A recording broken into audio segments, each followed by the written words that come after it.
Hello once again. I hope you are having a great time with these videos. Today we are moving on now to talk about measuring and classifying angles. Very, very exciting. Now in the last one we touched a little bit on how to name an angle. We're going to review that in just a second, but now we're going to go into more depth and involve measuring them and classifying them as well. So some of this is probably some familiar terminology. Just make sure as we're going you're taking those notes and you're writing down definitions and those theorems and so on. Okay?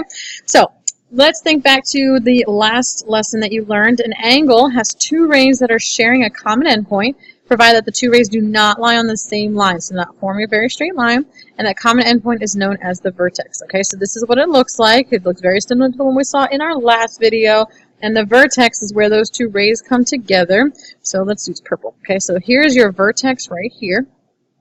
Okay, so that's where the ray ED and EF come from. Remember, naming a ray, we go endpoint to point.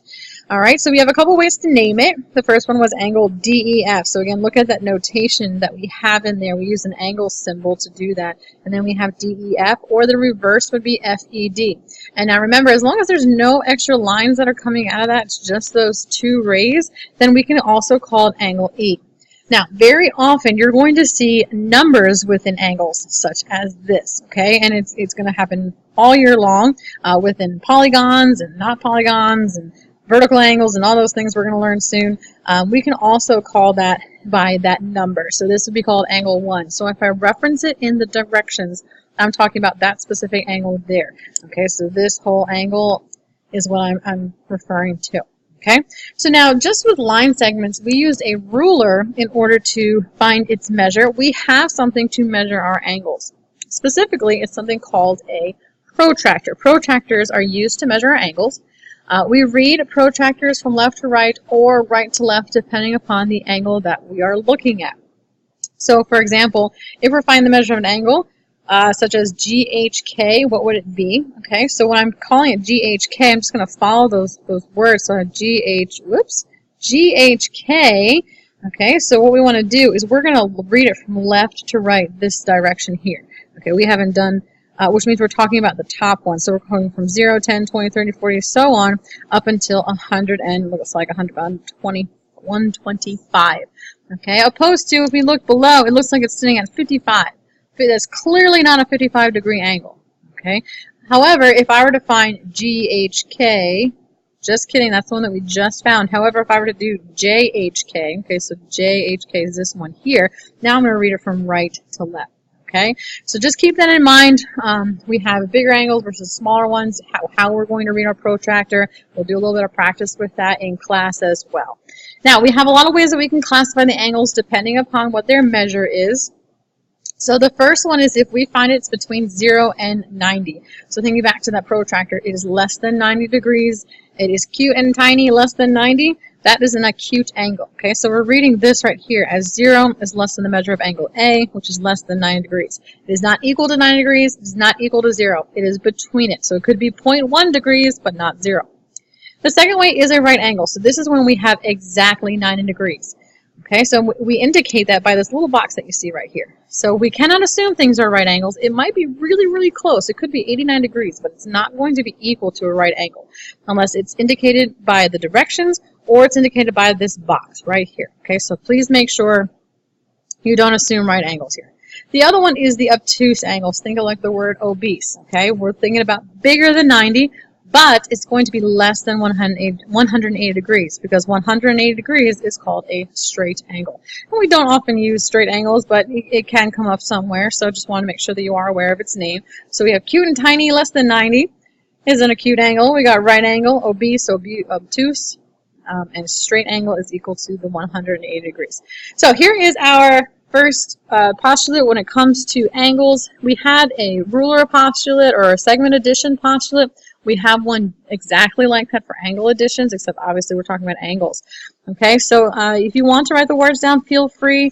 It references this P right here, this point, and that's sitting in the angle RST. So RST is this major angle that we have right here, and there's this other ray going through, so I'm never going to reference this angle as angle S, okay, because that represents much more. What this is saying is that if I want to find the measure of this whole angle RST, I can find this angle, and I can find this angle, and I can add them together. Kind of like what we did with the segment addition, okay? Remember when we had that? And we had some point in between, I can take whatever this is, I can add it to whatever this is, and I can combine it together to get the whole length. So if this guy here was 20 degrees, and this here was 40 degrees, this whole angle here is 60 degrees. So make sure you're getting this angle addition postulate written down. Here's it in terms of symbols.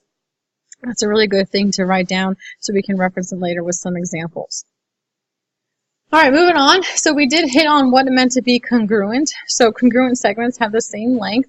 When we have congruent angles, they have the exact same measure in terms of degrees. So again, looking at that idea of the difference between equals and congruence, you can see here when I'm talking about the measure of angle A, note that little m in front versus the measure of angle B. This is when we're going to be using the angle or the equal sign, opposed to if I were now to just compare the angles and just talk about the angles, not worrying about their measurements, that means that angle A is congruent. Look at the symbol that's in between right here, the angle B. And as you can see in our diagram here, we have these red arches in there. That's indicating that those two angles are congruent to each other. So keep that in mind. That was a symbol. Unlike with segments, we would use those tick marks to indicate that they are congruent. So in angles, it is the arches. All right, moving on. Let's take a look at our first example. So my goal in this one here is find the measure of angle QST. Well, going straight to what the angle addition postulate says, QST is this whole thing here. Well, it's going to be the sum of its parts. So I'm going to add together QSR and RST. So again, I like to set up an equation of some kind. So I know that the measure of angle QST is equal to the measure of angle QSR plus the measure of angle RST.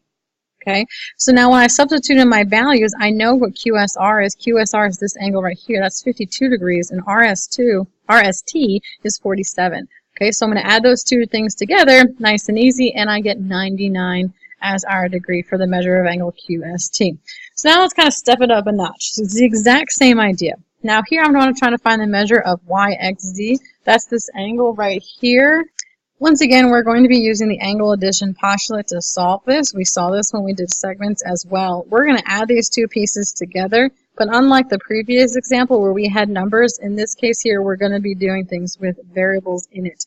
Okay, so just setting it up, I have the measure of angle WXZ, that's the whole thing, is equal to the sum of its two angles here.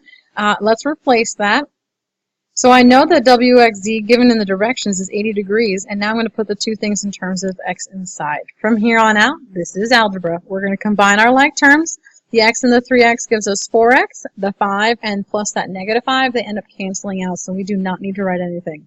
Dividing both sides by 4, we find that x is equal to 20.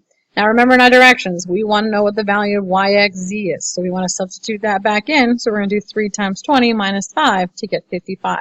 I can easily have found this one as well. I could subtract that from 80, or I could put 20 into its equation as well. All right, moving on. We had a segment bisector. We have kind of a similar idea, but now we're dealing with an angle bisector. Okay? But this time we can't use a point. It has to be a ray. It could also be a line, and that's okay as well, but it's going to divide an angle into angles that are congruent. So in this case here, we see that BD, that ray there, that is the angle bisector. Okay, and what I'm noticing then, you have to forgive my handwriting here, what you're noticing is that angle ABD is going to be congruent to angle DBC. So maybe you want to write that down. Angle ABD is going to be congruent to angle DBC. That's what's happening with our angle bisectors. Knowing that, we can solve some problems such as this. In this example here, I'm telling you that BD, this ray in the middle, is a bisector. If I ever use that word bisector, that automatically means, okay, these two angles, ABD and DBC, they have to be equal to each other. So what I'm going to do then is take those two expressions and set them equal to each other. There's two things that we're going to be doing all the time, either adding everything together or setting them equal to each other. It's important to recognize the difference. If things are equal to each other, such as those two equals, take the expressions and set them equal to each other. But unlike the previous examples with angle addition, we want to add them together. Okay, so make sure you're keeping track of which ones you need to do. Anyways, like I said, now we're at our algebra, going back to those skills. We're going to move the 5x to the right, and I'm going to move the 6 to the left, and I end up with 8 is equal to 2x. Divide both sides by 2 to get x is equal to 4. Now, keeping in mind here, what I really want is find out what the measure of angle ABC is. So you have a couple of options here. We can find the measure of ABC by taking that value and putting it into both of the x's. Because remember, there used to be an x here, and there used to be an x here, and now I'm combining these two pieces together. These represent the two angles here and here. That's probably the fastest way to do it, or you can put it into, say, one of them. Say we put it back into ABD and then doubled it, since they are equal. It's up to you how you'd like to do it. But in either case here, if I'm using what I have on the screen, I end up with 20 plus 2 plus 28 minus 6.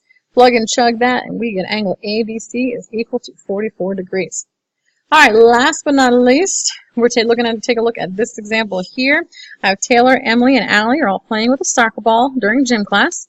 Coach Gerlach has been studying up on math, so he had a coordinate plane drawn on the gym floor. Taylor was standing at 6'2".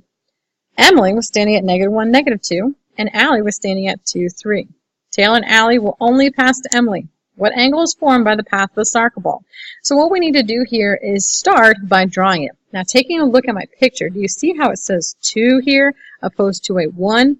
That means that we're counting in terms of 2's. We're not going by 1's, okay? So what I want to do is first do Taylor.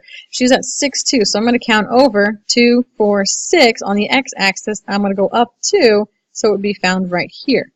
Now I'm going to do Emily. She's going over 1, so it needs to not go as far as the first line, but we're only going halfway, and then down 2, so she's going to be found right here. Okay, so we'll put E for Emily. I'll put T over here for Taylor. And then we have Allie standing at 2, 3, so we're going over 2 and up 3, so we're going to be about there. So that's where Allie is. And so what I want to know is what angle is formed by the path, knowing that they are only passing to Emily and nobody else. We get this at this angle that is formed. Again, this is my best abilities at drawing on a computer screen, so please forgive me here. But what you can see here is kind of look at it. Is it less than 90? Is it equal to 90? Is it greater than 90? Or is it equal to 180? And as you can see, it's clearly less than 90, so this is an acute angle. And that's what I'm looking for in there. It's just being able to classify it by one of its names. Okay? I hope you have a good handle on this. Go ahead and stop this video and start working on your practice.